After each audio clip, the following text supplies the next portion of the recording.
Bienvenue et nous vous remercions d'être venus nombreux pour couvrir ce point de presse. Donc je vais vous lire le texte liminaire du collectif des professeurs qui est issu du rapport d'évaluation de la crise qui sévit actuellement au lycée Seydina Issa Rohora. À la suite d'une année scolaire mouvementée et secouée par de nombreuses perturbations, le lycée Seydina Issa Rohora vient de renouer avec cette même année avec une crise due à la gestion administrative et financière constatée par le Conseil. Aujourd'hui, le collectif des professeurs a le regret de constater que les activités pédagogiques sont jusque-là paralysées depuis la rentrée scolaire du 2 octobre 2023. Comme vous le savez, notre lycée reste totalement bloqué par les ajustements du proviseur qui, au lieu de rendre sa démission, continue de jouer à la manipulation pour espérer se maintenir à la tête du lycée au détriment des intérêts de la communauté. Il est important de rappeler que plus de 90 professeurs avaient signé une pétition au mois de mai 2023 exigeant le départ du proviseur et de son intendant à cause d'abus d'autorité et de confiance. Trou de trésorerie de 800 000 francs, dépassement budgétaire abusif, non-déclaration des dons octroyés par le ministre Néné Fatoumata Tall, non-versement de la collecte des ressources sur le parking, non-versement dans le compte bancaire de plus de 19 millions destinés à la confection des tenues scolaires, opacité totale dans la gestion des dédommagements du BRT. Et là, vraiment, j'aimerais insister sur ce point concernant le BRT.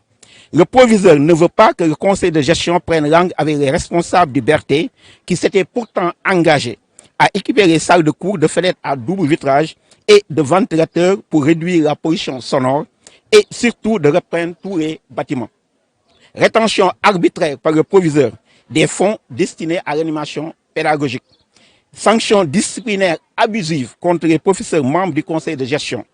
Agression physique et verbale contre les enseignants et le président des parents d'élèves.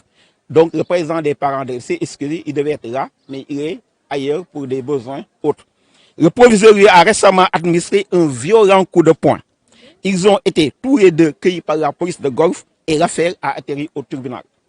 C'est en toute responsabilité que le collectif avait alerté les autorités, notamment l'IA et le ministre, de la gravité des faits sur cette gestion non transparente et surtout sur les nombreux harcèlements du proviseur à l'endroit de vaillants représentants dans le conseil de gestion et au-delà de toute la communauté éducative. Voilà pourquoi, après avoir évalué en profondeur la crise, le collectif décide de prendre toute la communauté éducative à témoin sur les risques réels d'une nouvelle année paralysée au sein du lycée Seydina Issa Rohora. Dans un unique but de restaurer la transparence dans la gestion de notre lycée, elle a sanctionné par une baisse de performance sur les derniers résultats du bac. Dans le souci de ramener la sérénité et d'évacuer la psychose chez les travailleurs et les apprenants de cet établissement, complètement dénaturé par des pratiques malsaines, dans le seul but de sauver le lycée de sa dégradation actuelle face aux innombrables manquements liés à une crise profonde, le collectif des professeurs exige le départ du proviseur et attend avec impatience les conclusions de la mission d'audit envoyée par l'IA de Pikine Guédiawaye pour la stabilité de notre établissement. Fait à Guédiawaye le 16 octobre 2023. Je vous remercie. C'est juste une déclaration.